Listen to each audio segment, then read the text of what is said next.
स्वागत है आपका हमारे चैनल एनसीईआरटी सॉल्यूशन 99 पर। दोस्तों, आज कुछ हम महत्वपूर्ण अलंकारों के बारे में सीखेंगे जो आपकी परीक्षाओं की दृष्टि से बहुत ही उपयोगी साबित होंगे। तो बच्चों, स्टार्ट करते हैं। अलंकार अलंकार की बच्चों सबसे पहले व्युत्पत्ति पढ़ते हैं कि इसकी उत्पत्ति कैसे हुई और इसका अर्थ क्या है।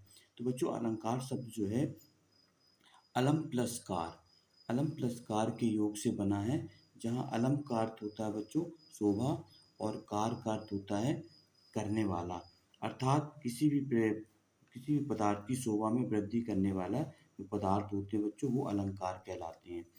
अब बच्चों, इसकी जो साहित्य में जो परिभाषा है वो इस प्रकार है। साहित्य के क्षेत्र में किसी काव्य की शोभा, बच्चों ये परिभाषा आपको याद करना है, किसी काव्य की शोभा में वृद्धि करने वाले पदार्थ ही अलंकार कहलाते हैं।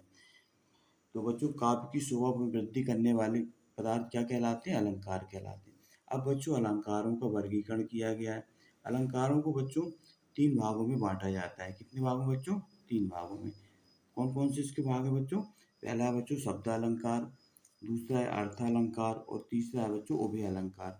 शब्द अलंकार बच्चों वो होते हैं जिनकी जिन जो शब्द विशेष के आधार पर जो काव्य की शोभा बढ़ाते हैं, वो शब्द अलंकार कहलाते हैं। और बच्चों, अर्थ अलंकार वो होते हैं जो अर्थ के आधार पर काव्य की शोभा बढ़ाते हैं। और तीसरा अलंकार बच्चों उभय अलंकार, जो शब्द और अर्थ दोनों के आधार पर काव्य की शोभा बढ़ाता है। इसके बाद बच्चों, अब कुछ महत्वपूर्ण अलंकार जो आपकी परीक्षा की दृष्टि से महत्वपूर्ण है, उनके बारे में बच्चों सीखेंगे।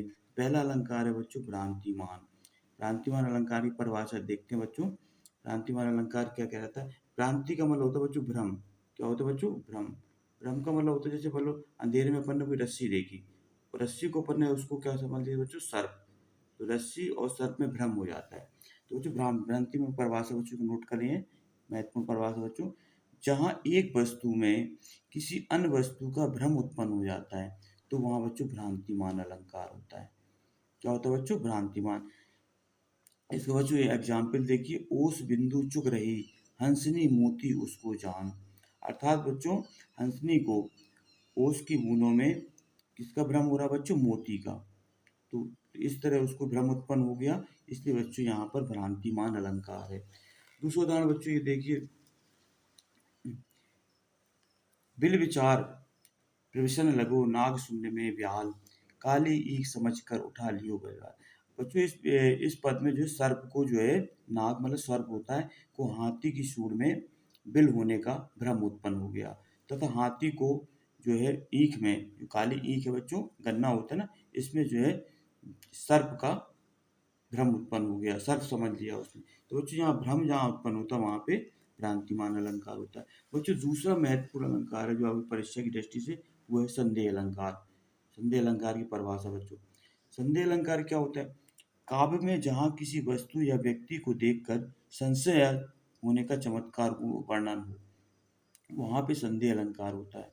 इसमें अंत तक अनिर्णय की स्थिति बनी रहती है। तो बच्चों, काव्य में जहाँ किसी वस्तु या व्यक्ति को देखकर संशय होने का चमत्कार पूर्ण वर्णन हो, और यहाँ संदेह अलंकार होता है, इसमें अंत तक अनिर्णय की स्थिति बन जाती है। बच्चों, इसमें अंत तक ये क्लियर नहीं हो पाता है कि रस्सी है या सांप, तो ये इसमें अंत तक क्लियर। जैसे अंधेरे में किसी रस्सी को देखकर मन में यह विचार करना कि यह रस्सी है अथवा सांप, यही संदेह अलंकार की बच्चों स्थिति होती है। इसके बाद बच्चों, इसका एग्जाम्पल देखिए, ये है सरस ओस की बूंदें, या है मंजुल मोती। अब बच्चों, इस पद में जो हंसनी जो है, यह निर्णय नहीं, हंसनी को यह निर्णय नहीं हो पा रहा है कि ये जो है ओस की बूंद है या ये सुंदर मोती है। तो बच्चों, ओस की बूंद और मोती में भ्रम है, इसलिए यहाँ अनिर्णय की स्थिति है बच्चों। और अनिर्णय की स्थिति होने पर यहाँ पे कौन सा अलंकार है? संदेह अलंकार है। इसका दूसरा बच्चों एक एग्जाम्पल आपने पढ़ा होगा कि सारी है कि नारी है, नारी है कि सारी है, सारी है में ही नारी है और नारी में ही सारी है। बच्चों, ये द्रौपदी के चीरहरण का वर्णन के समय की ये कुछ पंक्तियां हैं। तो इसमें जो सारी है कि नारी नारी है, संदेह हो रहा है कि साड़ी के बीच में नारी है या नारी के बीच में साड़ी है, नारी के बीच में साड़ी और साड़ी के बीच में नारी, या तो साड़ी में ही पूरी नारी है या पूरी साड़ी ही है। तो इस तरह बच्चों भ्रम है, जहाँ भ्रम उत्पन्न होता है बच्चों, वहाँ पे भ्रांतिमान अलंकार होता है। तो बच्चों आज हमने अलंकार की परिभाषा पढ़ी, अलंकार क्या होते हैं। अलंकार बच्चों काव्य की साहित्य में जो किसी काव्य की शोभा या सुंदरता बढ़ाने वाले पदार्थ क्या कहलाते हैं बच्चों, अलंकार कहलाते हैं। अलंकार को 3 भागों में बाँटा गया बच्चों, शब्दालंकार, अर्थालंकार और उभय अलंकार। और बच्चों आज हमने कुछ दो महत्वपूर्ण अलंकारों के बारे में पढ़ा। एक अलंकार बच्चों भ्रांतिमान है और दूसरा संदेह अलंकार। भ्रांतिमान में बच्चों एक वस्तु में दूसरी वस्तु का भ्रम उत्पन्न हो जाता है, तो वहाँ भ्रांतिमान होता है। जैसे इसका उदाहरण एग्जाम्पल है बच्चों, ओस बिंदु चुक रही हंसनी मोती उसको जान। मतलब ओस की बूंदों को हंसनी जो है मोती के भ्रम के कारण उसमें भ्रम उत्पन्न होता है कि ओस की बूंदों को क्या मान लेती है बच्चों, मोती। इसलिए यहाँ भ्रांतिमान अलंकार है। तो बच्चों दूसरा अलंकार महत्वपूर्ण अलंकार था संदेह अलंकार। संदेह अलंकार में बच्चों क्या होता है, जहाँ किसी वस्तु या व्यक्ति को देखकर संशय होने पर चमत्कारपूर्ण वर्णन हो, वहाँ पे संदेह अलंकार होता है। इसमें अंत तक अनिर्णय की स्थिति बनी रहती है, जबकि बच्चों भ्रांतिमान में अंत तक अनिर्णय की स्थिति नहीं होती है। बच्चों जैसे अंधेरे में किसी सर्प को देखकर मन में यह विचार करना कि यह रस्सी है अथवा सांप है, यही संदेह अलंकार की स्थिति है।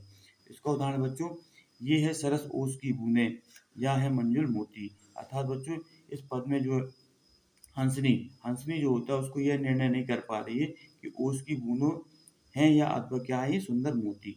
तो इस तरह बच्चों यहाँ अनिर्णय की स्थिति है, इसलिए यहाँ पर संदेह अलंकार है। तो बच्चों आज हमने कुछ महत्वपूर्ण अलंकार भ्रांतिमान और संदेह अलंकार को स्पष्ट किया। आई होप बच्चों आपको ये अलंकार समझ में आए होंगे। इसी अब नेक्स्ट वीडियो में बच्चों हम और कुछ प्रमुख अलंकारों के बारे में स्पष्ट करने का प्रयास करेंगे बच्चों। आप जो है इसी तरह अपना प्रेम बनाए रहें, और अगर आप हमारे चैनल को नए हैं तो हमारे चैनल को बच्चों लाइक करें और बच्चों सब्सक्राइब कर दें और ज़्यादा से ज़्यादा लोगों में शेयर करें। तो बच्चों फिर नेक्स्ट वीडियो में फिर मिलते हैं। जय हिंद, जय